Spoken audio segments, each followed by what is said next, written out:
Bonjour, les corrigés du sujet du bac ES de 2019 de mathématiques pour la métropole commencent à tomber, mais l'exercice de SP n'a pas été encore corrigé, donc je m'en suis occupé. Donc on va voir la correction de cet exercice. Alors c'était des graphes probabilistes, donc la première question posait pas de problème, fallait traduire l'énoncé.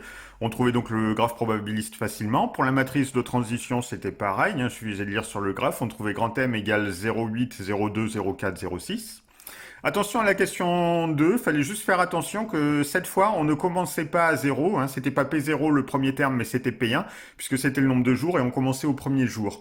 Donc P1, c'était uniquement la matrice ligne 0, 1, c'était dit dans l'énoncé. M2, ça se calculait à la calculatrice. On trouvait M au carré égale 0,72, 0,28, 0,56, 0,44. Donc la probabilité que Julien emprunte les routes départementales le troisième jour, il fallait faire P3. P3 était égal à P1 fois M carré. On trouvait P3 égale 0,56, 0,44 et on n'oubliait pas de faire une phrase.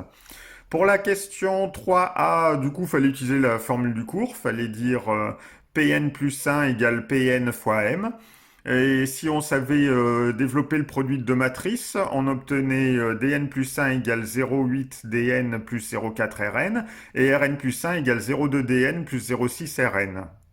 Pour la question 3b, il y avait trois algorithmes, c'est l'algorithme 2 le juste, on pouvait éliminer facilement les deux autres. Le premier algorithme était faux parce que la valeur de D change avant le calcul de R. Or, on doit utiliser les mêmes valeurs pour R et D tant qu'on n'a pas fini. Donc le 1 était pas bon.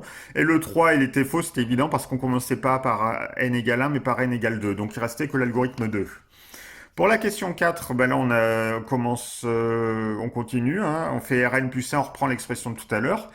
Et on n'oublie pas que Rn plus Dn ça fait 1, donc Dn égale 1 moins Rn. On remplace dans l'expression de Rn plus 1 et on trouvait facilement Rn plus 1 égale 0,4 Rn plus 0,2. Pour la question 5, on commençait les suites. Donc c'était le calcul classique pour montrer qu'une suite est géométrique. Il faut calculer Vn plus 1. On n'oublie pas de tirer de Vn égale Rn moins un tiers que Rn égale Vn plus un tiers. On remplace dans l'expression et on trouve Vn plus 1 égale 0,4 Vn. Ce qui fait que la suite Vn est géométrique de raison 0,4 et le premier terme V. Alors attention, le premier terme c'était pareil que tout à l'heure, c'est V1, c'est pas V0. Donc V1 égale R1 moins un tiers, ça donnait 1 moins un tiers, ça donnait 2 tiers. Pour la question B, on rappelle la formule sur les suites géométriques, mais comme on ne commence pas à V0, il faut la modifier légèrement. Ça fait Vn égale V1 fois Q puissance n-1. Comme on ne commence pas à V0, c'est pas V0 fois Q puissance n, c'est V1 fois Q puissance n-1. Et après, donc du coup là c'était un petit peu plus difficile parce qu'on se trouvait avec un 0,4 puissance n-1.